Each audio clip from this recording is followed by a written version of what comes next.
ನಮ್ಮ ಎಲ್ಲ ಕೋರಿಕೆಗಳನ್ನು ಧರ್ಮ ಕೇಂದ್ರದ ಗುರುಗಳನ್ನು ಅವರ ಕೋರಿಕೆಯನ್ನು ಎಲ್ಲ ಕುಟುಂಬಗಳ ಕೋರಿಕೆಯನ್ನು ಈಗ ಸಲ್ಲಿಸೋಣ. ಪ್ರಾರ್ಥಿಸೋಣ. ದೇವರೇ, ಪ್ರಭು ಕ್ರಿಸ್ತರಿಗೆ ಯೋಗ್ಯವಾದ ಜನಾಂಗವನ್ನು ಸಿದ್ಧಪಡಿಸಲು ಸಂತ ಸ್ನಾನಿಕ ಯೋವನರನ್ನು ನೀವು ಕರುಣಿಸಿದಿರಿ. ನಿಮ್ಮ ಪ್ರಜೆಗೆ ಆಧ್ಯಾತ್ಮಿಕ ಆನಂದಗಳ ಕೃಪಾವರಗಳನ್ನು ನೀಡಿ ಎಲ್ಲ ವಿಶ್ವಾಸಿಗಳ ಹೃದಯಗಳನ್ನು ರಕ್ಷಣೆಯ ಹಾಗೂ ಶಾಂತಿಯ ಪಥದಲ್ಲಿ ಮುನ್ನಡೆಸಿರಿ. ನಿಮ್ಮೊಂದಿಗೆ ಪವಿತ್ರಾತ್ಮರ ಐಕ್ಯದಲ್ಲಿ ದೇವರಾಗಿ ಯುಗ ಯುಗಾಂತರಕ್ಕೂ ಜೀವಿಸಿ ಆಳುವ ನಮ್ಮ ಪ್ರಭು ನಿಮ್ಮ ಪುತ್ರರು ಆಗಿರುವ ಯೇಸು ಕ್ರಿಸ್ತರ ಮುಖಾಂತರ ನಿಮ್ಮನ್ನು ಪ್ರಾರ್ಥಿಸುತ್ತೇವೆ.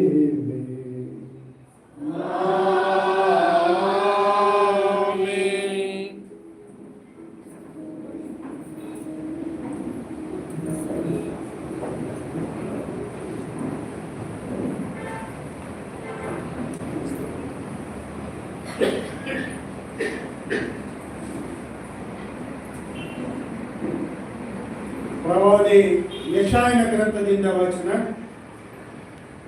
ಕಿವಿಗೊಡಿ ನನ್ನ ದೀಪ ನಿವಾಸಿಗಳೇ, ಆಲಿಸಿ ನನ್ನನ್ನು ದೂರದ ಜನಾಂಗಗಳೇ. ಸರ್ವೇಶ್ವರ ಕರೆದ ನನ್ನನ್ನು ಗರ್ಭದಲ್ಲಿರುವಾಗಲೇ, ಹೆಸರಿಟ್ಟ ನನಗೆ ನಾನು ತಾಯಿಯ ಗರ್ಭದಲ್ಲಿದ್ದಾಗಲೇ ಮಾಡಿದೆನು ನನ್ನ ನುಡಿಯನ್ನು ಹರಿತವಾದ ಖಡ್ಗವನ್ನಾಗಿ. ಮುಚ್ಚಿಟ್ಟಿಯನು ನನ್ನನ್ನು ತನ್ನ ಕರದ ಬೆರಳಿನಲ್ಲಿ.